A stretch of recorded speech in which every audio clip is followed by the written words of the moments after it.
Meu amigo, olha só, o governo Lula está às voltas com o problema da inevitável CPMI do INSS, da fraude que foi feita dos aposentados que foram lesados.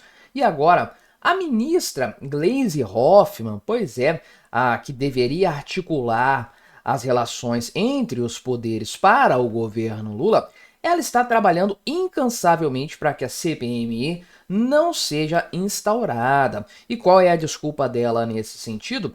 É que uma CPMI pode atrapalhar a investigação, pois é, pode demorar mais para os velhinhos serem ressarcidos dos seus descontos, de todo o prejuízo que eles tiveram por causa dessa fraude toda. Sim, essa é a grande e legítima preocupação da Gleisi Hoffmann nessa história. Não é porque ela está com medo do governo Lula ser fritado nessa CPMI, não. Agora, o histórico da Gleisi Hoffmann é de muita preocupação com os velhinhos, não é mesmo? Como várias notícias lá de antigamente, quando a Lava Jato e outras operações eram levadas a sério, nos mostram. Por exemplo, essa aqui é uma coluna do Felipe Moura Brasil, da Veja, lá em 2016, que afirma, a coluna que está afirmando não sou eu, tá? Que a Gleisi Hoffmann foi eleita com dinheiro desviado de aposentados pelo marido dela naquela época. Tem vários itens aqui, enfim, meu amigo. Isso aqui é a eleição dela para o Senado lá no Paraná, coisa que ela nunca mais ganha, diga-se de passagem. E bem, o negócio aqui ficou bastante esquisito. Pode-se perceber a partir daí que ela tem sim um grande interesse pelos aposentados. Vamos conversar então sobre esse assunto, mas antes não se esqueça de se inscrever no meu canal se você ainda não for inscrito. E se você quiser colaborar ainda mais com o meu trabalho, você pode se tornar membro, patrocinador do meu canal. É só clicar no botão Seja Membro aí embaixo, com valores a partir de R$ 1,99 por mês. Isso me ajuda bastante, pode ter certeza disso. E para contextualizar essa história aqui, foi um suposto esquema ali de desvio de recursos que estavam acontecendo em consignados junto a aposentadorias de velhinhos e tudo mais. O marido aqui da Gleisi Hoffmann, né, o Paulo Bernardo, supostamente estaria envolvido nessa história. O fato, contudo, é que o STF absolveu tanto ela quanto o marido, que era ministro aqui, inclusive, né, de qualquer tipo de acusação que tenha sido feita aí no âmbito da Operação Lava Jato e vários outros envolvidos nessa história aqui também, né? Uma denúncia que envolvia R$ 1 milhão lá em 2010, meu amigo. Então era muita grana de fato, mas o STF fez aí, né? A segunda turma do STF deu um jeito de livrar o casal ali, o casal petista nessa história. Então, os que votaram pela absolvição aqui, olha só, né? Foram essas pessoas totalmente isentas de qualquer tipo de pendência política, de tendência, melhor dizendo. Dias Toffoli, pois é, meu amigo Lewandowski e Gilmar Mendes, né? Sendo que o Faquinho Celso de Mello, na época era ministro, eles votaram em partes pela absolvição, mas condenaram aqui a Gleisi Hoffmann pelo crime de caixa 2 eleitoral. Enfim, né, tem outros inquéritos também que eles estariam aí de fato sujeitos a responder, mas caramba, tudo terminou em pizza, essa é a verdade. Agora, contudo, parece que a Gleisi Hoffmann tem a melhor das intenções para com os aposentados brasileiros, né? Acredita nisso aí quem quiser. Mas ela afirmou no Twitter, hoje, né, dia 16 de maio, que a instauração de uma CPMI, uma comissão parlamentar mista de inquérito, porque vai envolver Câmara e Senado Federal, poderia comprometer o sucesso da investigação policial do caso e atrasar o ressarcimento das vítimas. Pois é, ela falou isso de fato, está aqui publicado no Twitter dela. Aliás, você pode me seguir aqui no Twitter. Quintessência, só procurar que você acha. Essência Quint é o nome do usuário. Eu sempre posto coisas diferentes por lá também. Mas olha só o que a Gleisi Hoffmann publicou, meu amigo. Tá lá ainda, publicou agora na tarde do dia 16 de maio. Então olha só. CPIs são prerrogativa do Legislativo e direito das minorias, explicando aqui que tem que ser feito, que é um instrumento importante quando o governo não investiga, como no governo anterior, tem que colocar a carta Bolsonaro em cima da mesa. É impressionante. A engenharia criminosa contra os aposentados começou no governo passado e terminou neste, com o desmonte de uma quadrilha que operava no INSS. É aquela narrativa que a gente sabe muito bem que vai ser tentada, vai ser colocada à exaustão, mas que não vai colar definitivamente. E aí, né, não, foi pela ação da CGU, sob orientação do governo Lula oficial, o Lula que mandou investigar isso aí, pode ter certeza, e da Polícia Federal, que há mais de um ano, em 10 inquéritos, investiga esses criminosos. Pois é, falar em mais de um ano, tem um ano praticamente, não, tem mais de um ano, que o Ministério da Previdência sabe desses problemas e não brecou essa história, porque são dois fenômenos distintos. A Polícia Federal investiga o que já foi cometido, mas a questão de evitar os descontos é uma decisão administrativa do INSS e não depende da investigação. Então isso poderia ter sido brecado lá em 2023 e ter sido investigado também pelo que já tinha acontecido. A diferença é que aí uns 4 bilhões de reais deixariam de ser desviados das aposentadorias e das pensões das pessoas que foram fraudadas, continuaram sendo fraudadas por causa da inércia, da incompetência do governo Lula. E a Gleisi Hoffmann segue dizendo que a prioridade do governo aqui, além de punir os responsáveis, é ressarcir as pessoas roubadas e aprofundar as investigações até as origens dos crimes. Aí entra o grande ponto, olha só. Uma CPMI no ambiente de exploração política em que está sendo proposta, como se alguma CPI não fosse instaurada nesse tipo de ambiente político, né?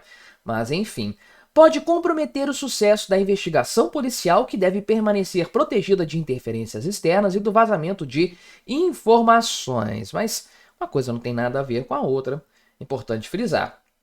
Também pode atrasar o ressarcimento das vítimas, já que sua duração está prevista para 6 meses, impactando nas medidas já em curso. Também não significa nada nesse sentido, porque a CPMI não atrasa o serviço da justiça, por exemplo. Se houver alguma decisão judicial mandando pagar, mandando ressarcir, a CPMI não vai brecar isso, porque é poder legislativo investigando uma coisa de um lado, e aí o judiciário agindo do outro, e a polícia, enfim, os órgãos ali, a CGU, em outra direção também. Uma coisa não implica na outra definitivamente.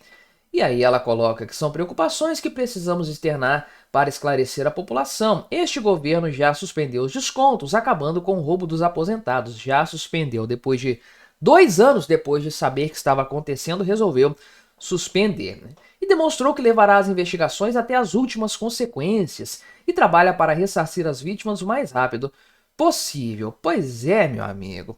Mas o que uma coisa tem a ver com a outra mesmo? E o que o governo Lula tem a temer nessa história é a grande pergunta de fato. Então, já tem a quantidade de votos suficiente para instaurar a CPMI. O Davi Alcolumbre precisa fazer a leitura desse requerimento numa sessão conjunta do Congresso Nacional, uma vez que é uma CPMI, ou seja, uma comissão mista, vai envolver senadores e deputados.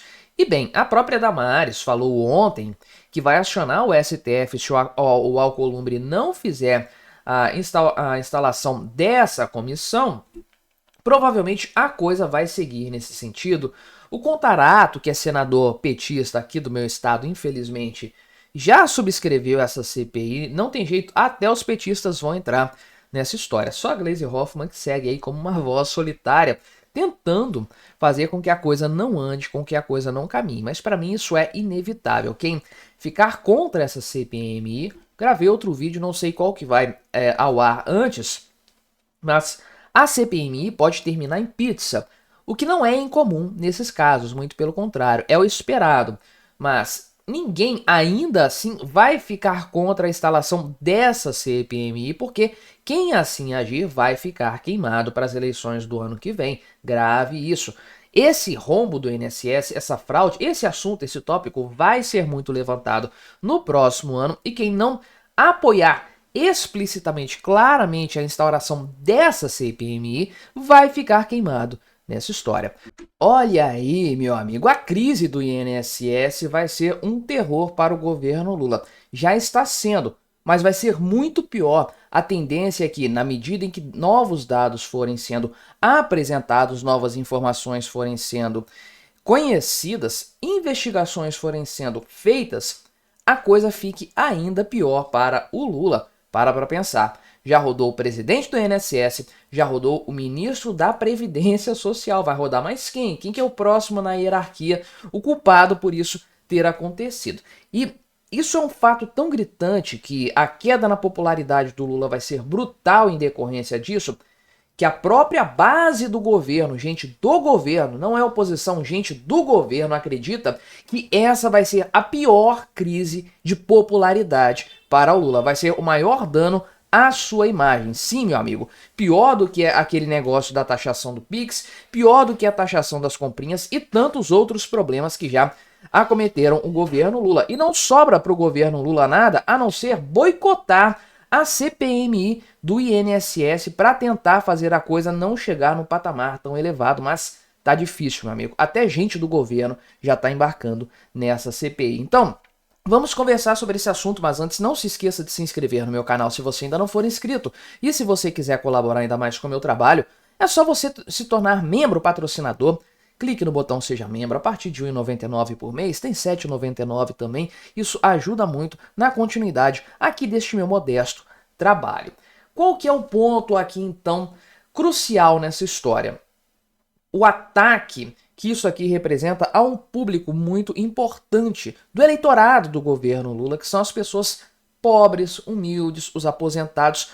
Se você pegar qualquer pesquisa de opinião, em qualquer época desse governo Lula, desde o começo ele está se desidratando em matéria de popularidade, isso é um fato, mas se você olhar por faixa etária, o pessoal com mais de 65 anos tipicamente aprova mais o governo Lula. Não sei se é por saudosismo, não sei exatamente por qual motivo, mas é um eleitorado muito fiel do Lula tipicamente. E esse caso aqui ataca diretamente esse eleitorado fiel do governo Lula. Ele não pode se dar ao luxo hoje de perder nesse sentido. Então é uma grande fragilidade do governo que acaba sendo cada vez mais destacada na medida em que mais nós vamos descobrindo a respeito dessa fraude, de como ela aconteceu, a conivência de um monte de gente e o patamar que ela atingiu no governo Lula, que é o principal ponto dessa história.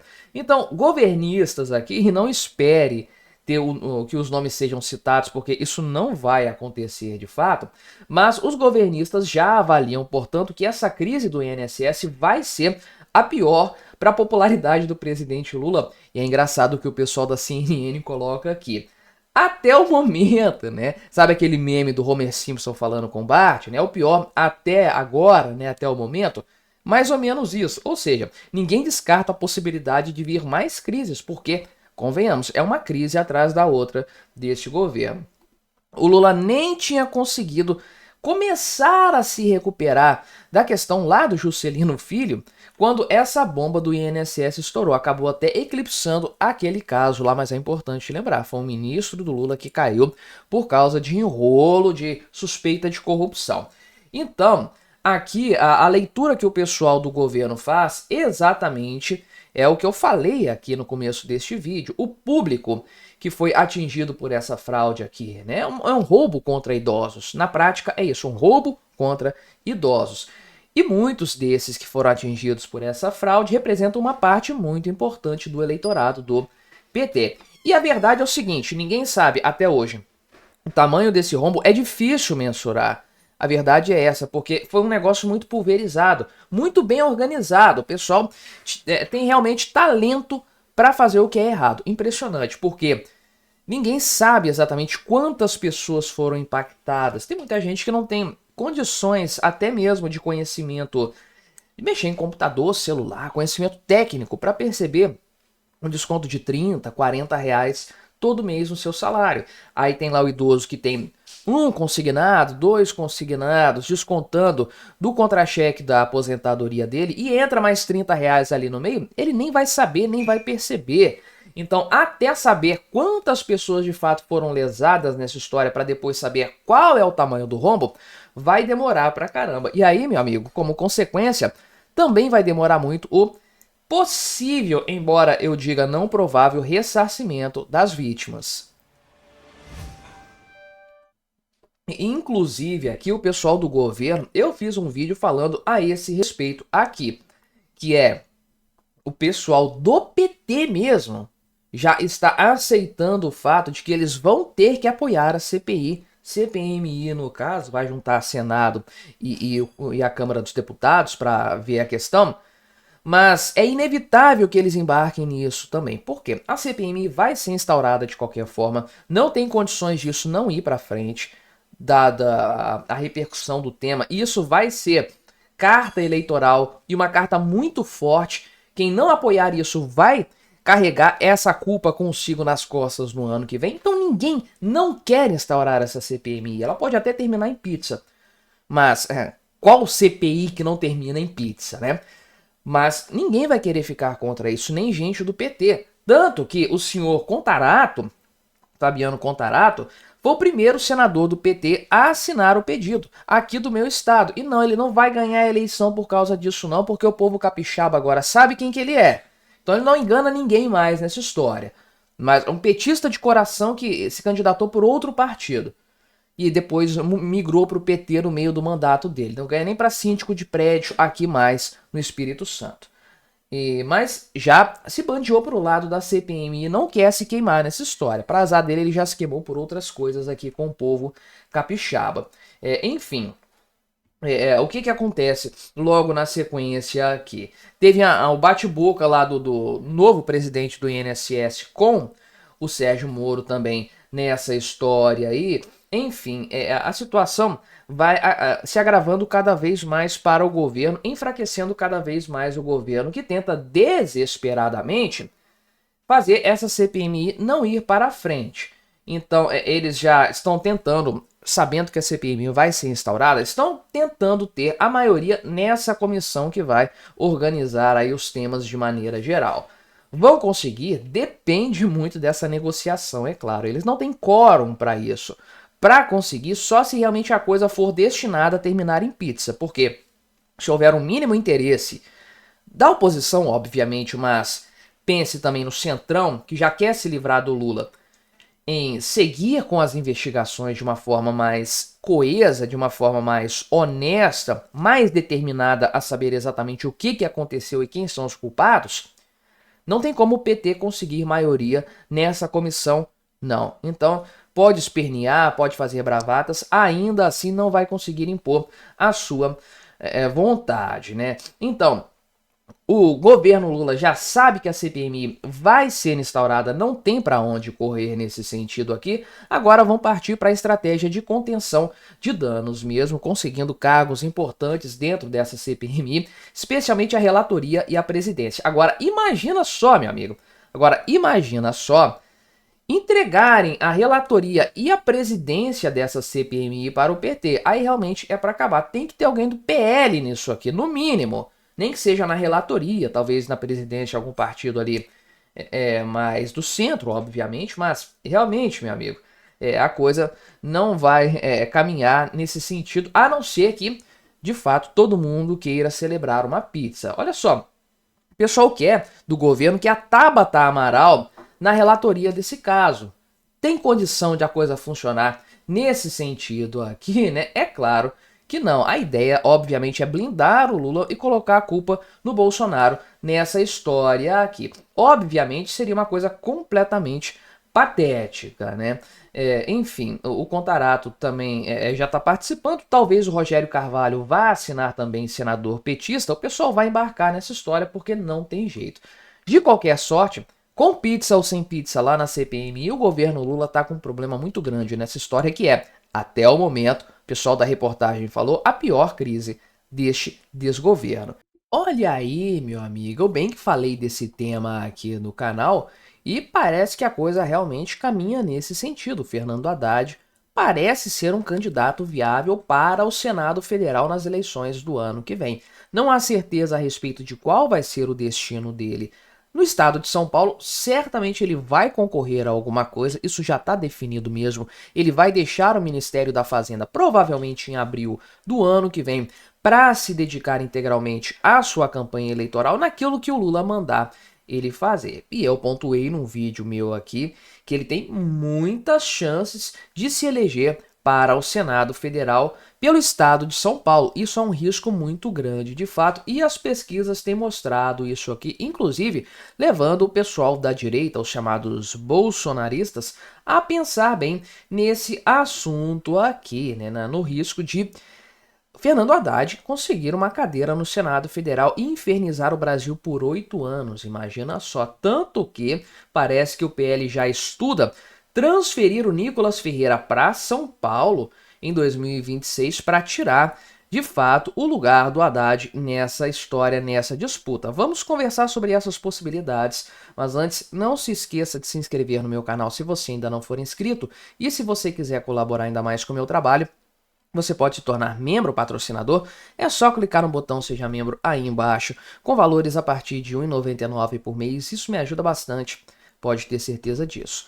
E é um risco real, de fato, há essa possibilidade, eu já tinha cantado essa pedra sim aqui no meu canal, e Paraná Pesquisas, para falar a verdade, já demonstrou isso aqui na prática, porque olha só, o Eduardo Bolsonaro é o candidato principal nessa história aqui, para ser o senador mais votado em São Paulo. Só que para o ano que vem são 2 vagas de senador.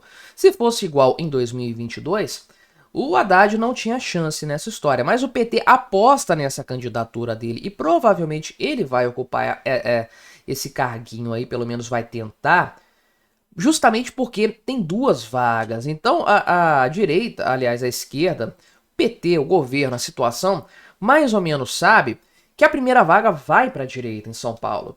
Os números de pesquisa eleitoral, de aprovação do Lula, deixam claro que ele não tem um apreço muito grande junto à população de São Paulo. Então, provavelmente a direita sim vai papar a primeira vaga. E olha só, o Eduardo Bolsonaro tem 36,5% das intenções de voto. Está consideravelmente à frente do Fernando Haddad, mas ainda dentro da margem de erro. Então, tecnicamente, estão empatados. Mas o Haddad vem aqui em segundo lugar numericamente. Só que esse percentual do Haddad é um percentual esperado. Os estados aí tipicamente tem do Sudeste, vamos colocar assim, pelo menos 30% de voto para o Lula. Até o meu Espírito Santo, se bobear, consegue um patamar desse de voto petista.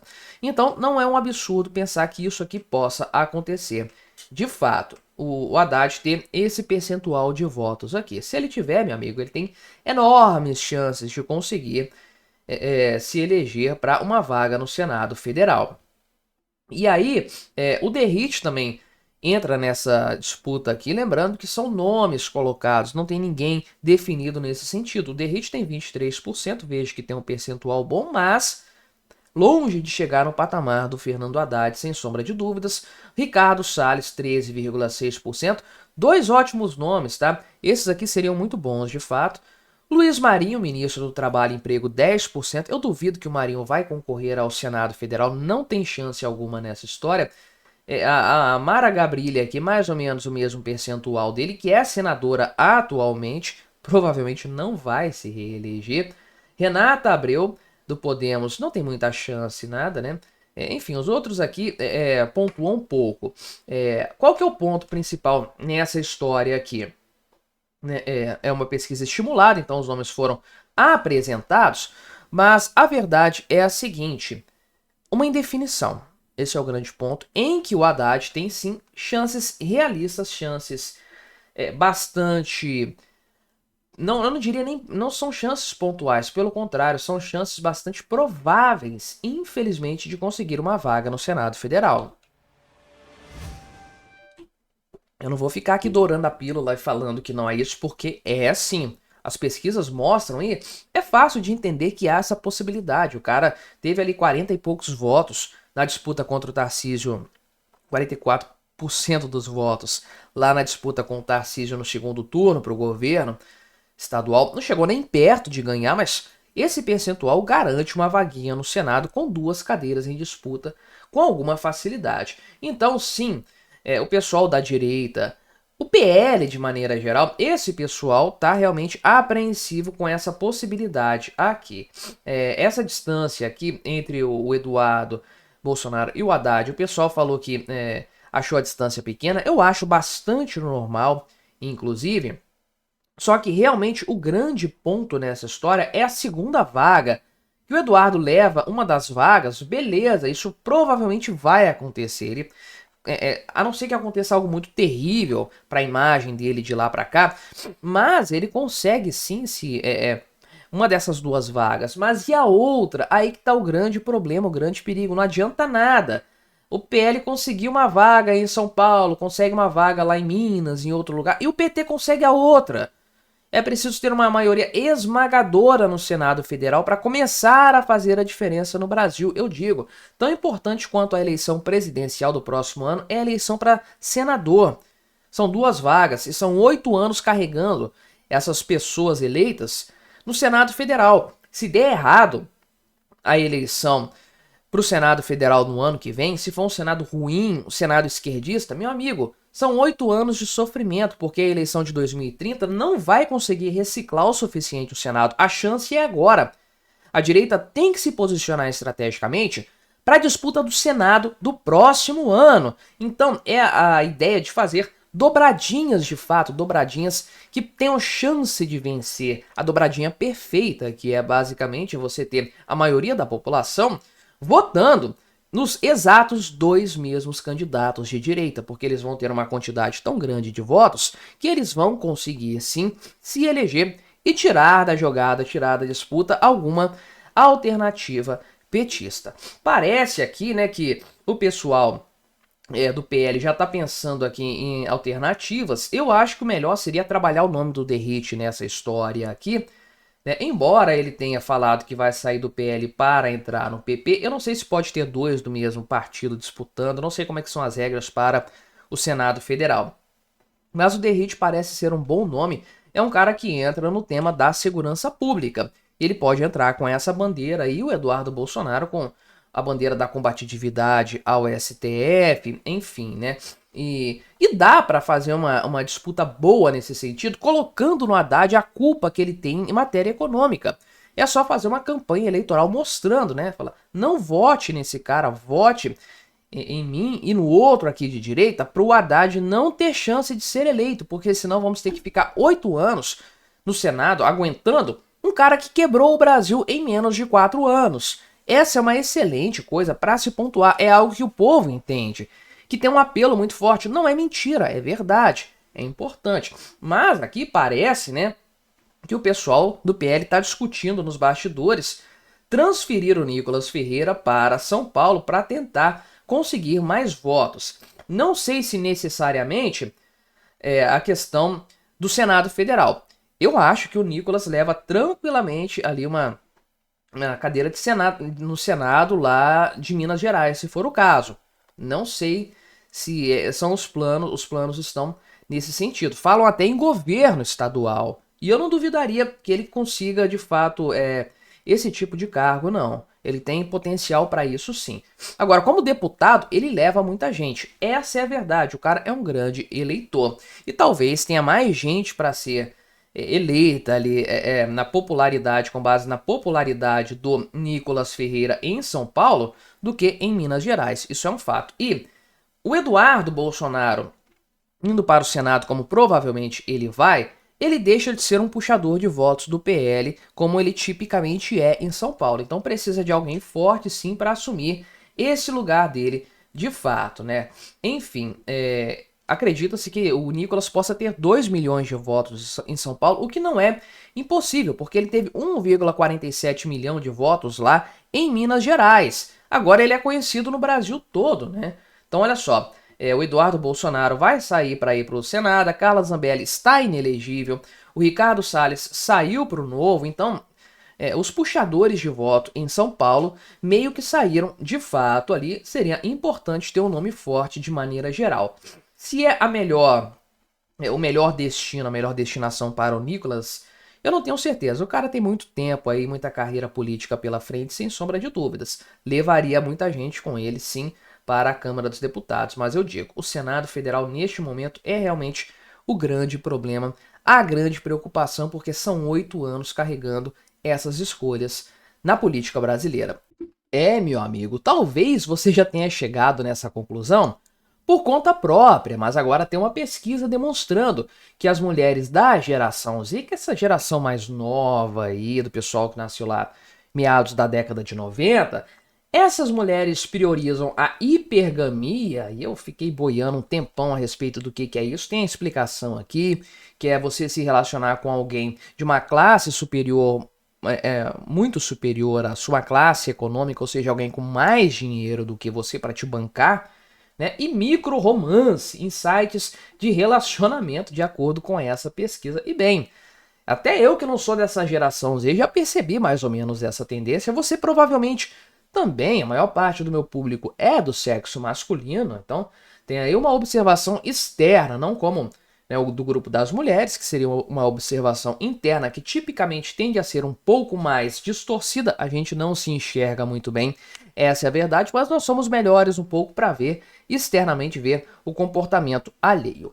E o que isso diz a respeito dessa geração, do futuro dessas pessoas, porque elas são jovens ainda, e depois como é que vai ficar a história, e como é que fica a sociedade com esse tipo de preferência. Vamos conversar sobre esse assunto, mas antes, não se esqueça de se inscrever no meu canal se você ainda não for inscrito, e se você quiser colaborar ainda mais com o meu trabalho, você pode se tornar membro patrocinador do meu canal. É só clicar no botão Seja Membro aí embaixo, você me ajuda bastante dessa forma, pode ter certeza disso. Então, olha só.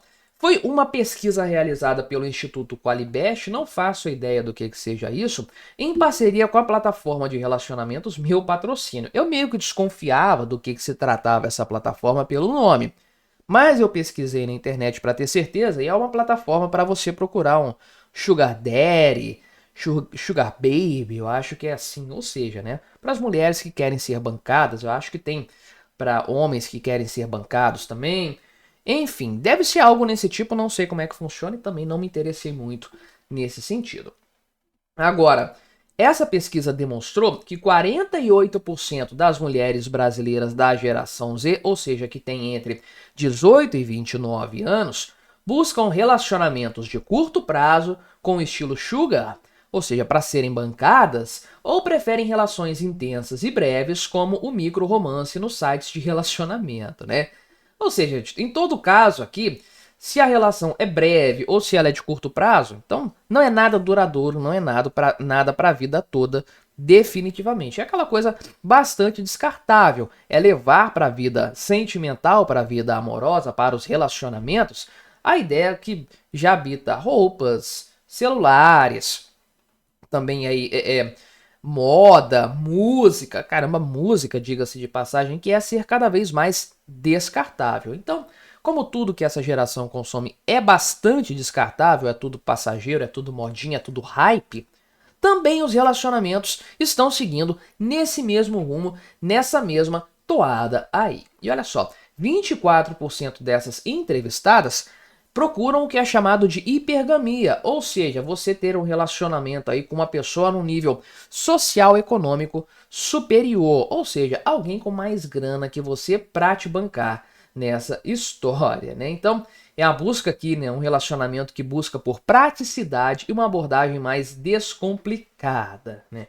E aí tem um especialista aqui em relacionamentos que explica, olha só, essa geração tem mais consciência sobre saúde mental e responsabilidade emocional, optando por modelos que proporcionem mais leveza. Aí eu te pergunto, o que uma coisa tem a ver com a outra? Esse tipo de relacionamento aqui, Sugar Baby, Sugar Daddy, hipergamia, isso aqui garante uma saúde mental melhor? Pelo contrário, meu amigo, o que eu tenho visto é, principalmente mulheres, que são o foco dessa história aqui, mulheres que entram numa espiral depressiva terrível por causa desse tipo de coisa. De relacionamentos curtos, relacionamentos descompromissados, relacionamentos por puro interesse e nada além disso, nada, vamos colocar assim, transcendente envolvido nessa história. É isso que tipicamente se vê. E olha, vou falar, A amostragem demonstra isso de uma forma bastante evidente.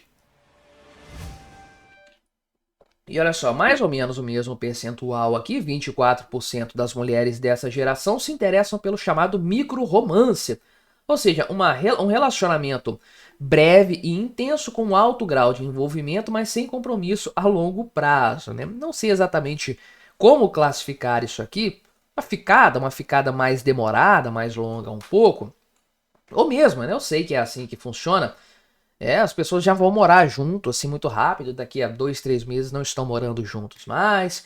Aquela situação toda aí. Essa pesquisa mostra também que 20% das mulheres buscam relações sem a intenção de compromisso fixo, a chamada agamia, ou seja, um relacionamento sem um parceiro romântico definido. E tem ainda 7% das mulheres que gostam aqui de poliamor, né? Que as pessoas que têm múltiplos relacionamentos simultâneos, todo mundo sabe, todo mundo deixa, todo mundo gosta, aquela bagunça, aquela salada toda de maneira geral, né?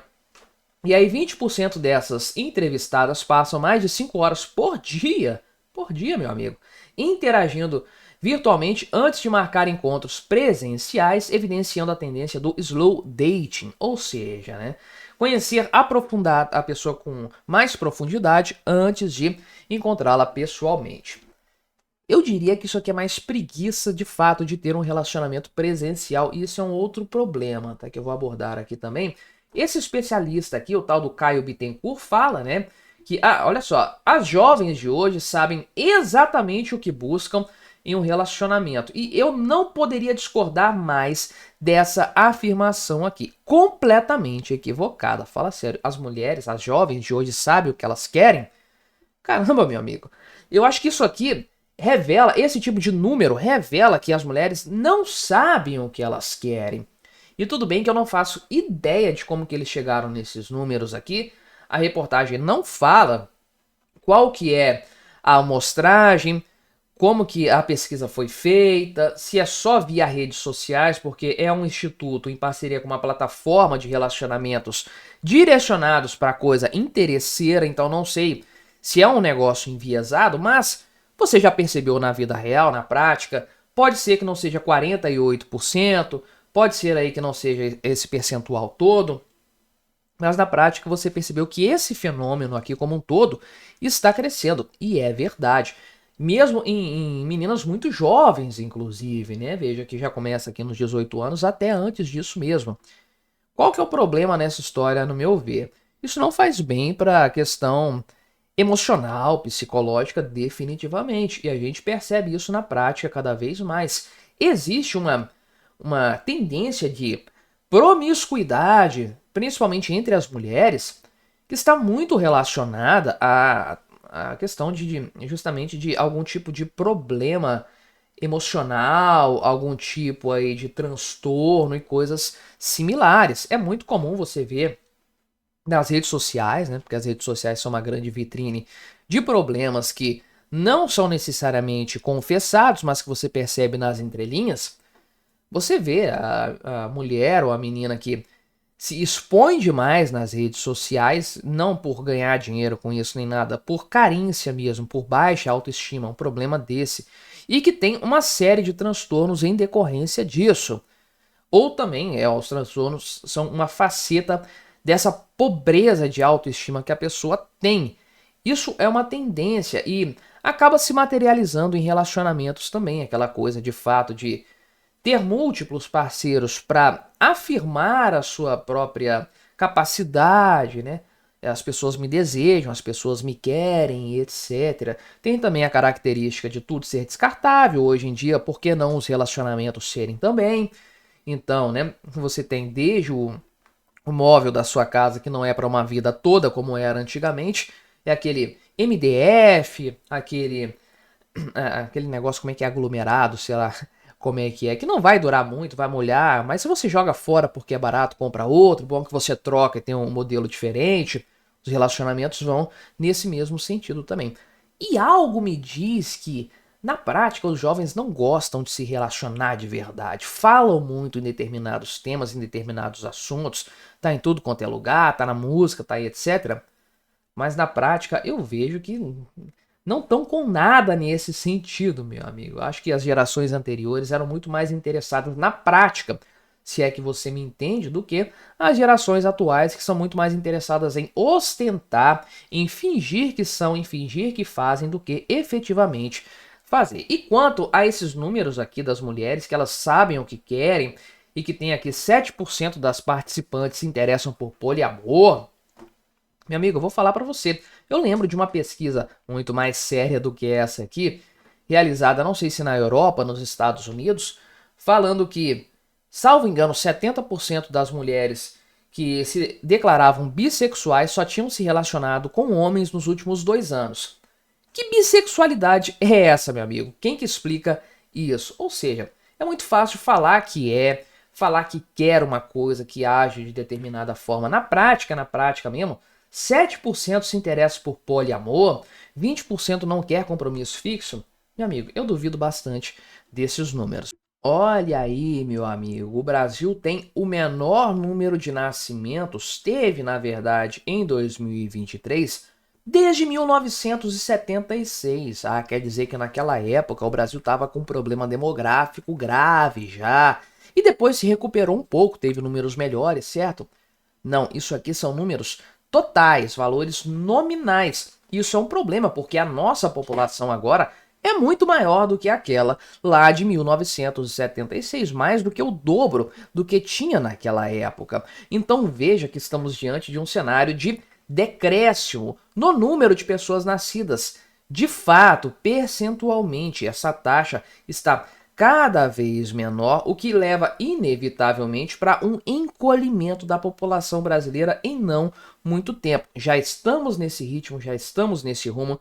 As notícias não são animadoras nesse sentido e, como eu sempre gosto de pontuar, se há algum crescimento ainda populacional localizado no Brasil, ele se dá principalmente na parte menos produtiva da sociedade. Eu vou explicar isso neste vídeo, e a tendência é que as coisas piorem. Nós perdemos o bônus demográfico, estamos com características mais ou menos de país desenvolvido e continuamos um país pobre. Nós perdemos a oportunidade.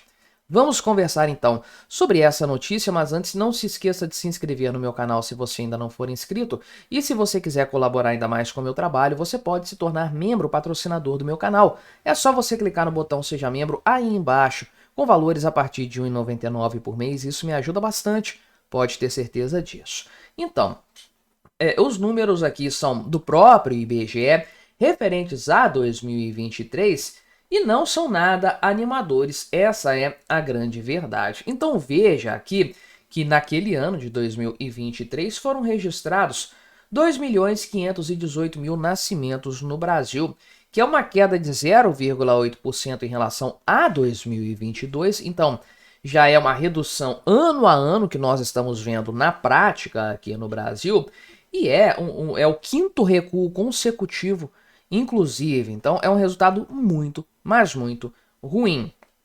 E olha só, né? É o pior número aqui, então, né? Desde os anos 70, olha só, desde 1976, porque lá naquele ano foram nascidos, ótimo, né? Nasceram menos de 2,5 milhões de brasileirinhos. E 77 você pode ver que o número já era maior do que agora em 2023. Sendo que o IBGE faz questão de pontuar isso, não dá para ter certeza dos números da década de 70. Eles podem estar subestimados, porque naquela época esse negócio de registro de crianças era muito mais difícil, o pessoal demorava. Às vezes isso só era feito muito tempo depois, não entrava na contagem de nascimentos e aquela bagunça toda que tipicamente acontecia em muitas regiões do Brasil naqueles anos. Agora, em 2023, as coisas são muito mais claras nesse sentido, posto que há muitos anos o gado já é parido, marcado, né? Todo mundo já nasce com CPF, então a contagem de novos nascimentos é extremamente precisa no Brasil. Já nos anos 70 não dá para levar muito em conta. Ou seja, talvez esse número aqui de 76 seja muito maior do que o número oficial, mostrando que esse ano é melhor do que 2023 em matéria de nascimentos. E a população brasileira dessa época não devia ser nem 100 milhões de pessoas se bobear. lá em 1970 eram 90 milhões, tem aquela música Pra Frente Brasil, Salve a Seleção, né? 90 milhões em ação, é de 1970. Então a população era mais ou menos a metade do que nós temos hoje, e o número, olha só, o número de nascimentos era maior do que o número atual. Isso é uma coisa muito preocupante, de fato, né? Obviamente, isso aqui representa um interesse menor das pessoas de ter filhos, que é um outro problema também muito sério, que é a queda na taxa de fecundidade, que é o número de nascimentos por mulher. Para uma população ser estável, essa taxa tem que ser de 2,1 filhos, porque o pai e a mãe, tendo 2 filhos, equilibra a quantidade de pessoas. Quando eles morrerem, eles terão deixado 2 pessoas no seu lugar. A população se mantém pelo menos estável. 2,1 para ter uma margem de segurança. Pode ter aí as pessoas que não chegam à idade adulta, acabam falecendo antes. Então há uma margem de segurança para isso aí. 0, aliás, de 5% da população geral, né? Pois bem, agora a taxa de fecundidade do Brasil de 2022, tá? Esses números aqui são de 2022, tem dados do IBGE mostrando ainda menor do que isso, né? 1,57, dá para ver nessa notícia aqui. Nós vamos colocar que está nessa faixa aqui, 1,66, 1,57. Olha só, a gente está com uma taxa de fecundidade coladinha com a dos Estados Unidos.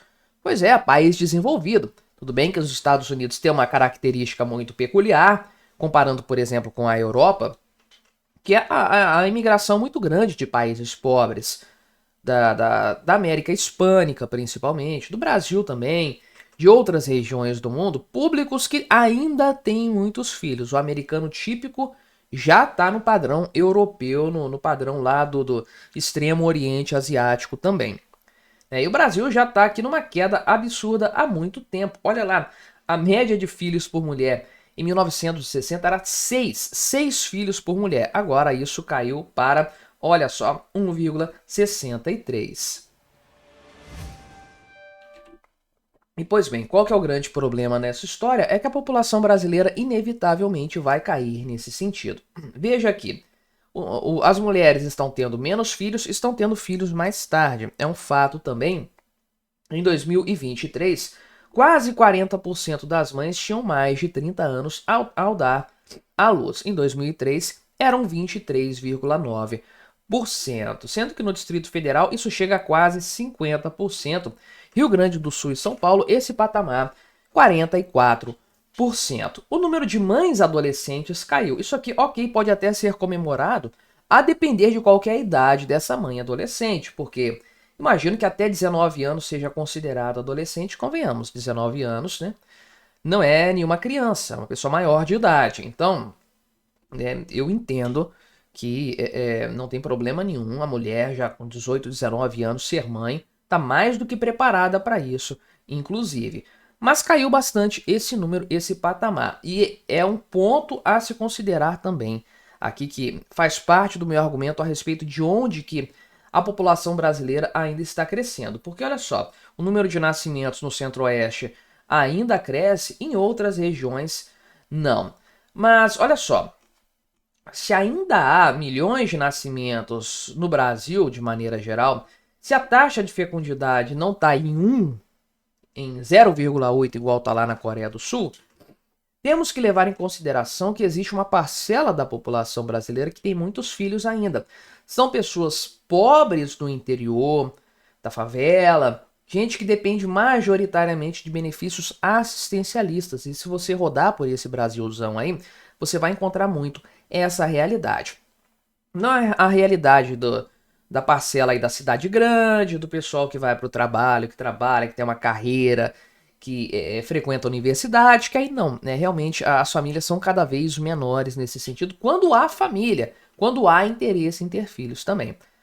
Agora, o que a gente vê em grandes sertões aí do Brasil, favelas, comunidades mais carentes, é comum você ver isso aí, a mulher com, sei lá, 30 anos já tem 6 filhos, né? Cada um com um pai diferente, às vezes, não tem estrutura familiar alguma, depende exclusivamente de benefícios do governo, muitas não fazem absolutamente nada da vida, vivem uma vida muito miserável, em barracos, casebres improvisados, mas não estão nem aí para isso também. Então, se você tem muitas meninas, mulheres tendo uma penca de filhos desde aí a adolescência mesmo, aí nesse caso, 13, 14 anos em muitas situações, e vão ter filhos aí até 30 e poucos anos, 40 às vezes, dessa forma descontrolada mesmo, sem ter estrutura nem nada, isso significa que esse percentual aqui, essa taxa de 1,6 filhos por mulher, está sendo puxada para cima por algumas que têm 5, têm 6, nessas condições, que é difícil você ver, existe. Existe ainda, você encontra, e há uma tendência, felizmente, nesse sentido, de pessoas com uma estrutura familiar melhor, tendo mais filhos optando por isso. Mas está longe de ser a regra como era no passado.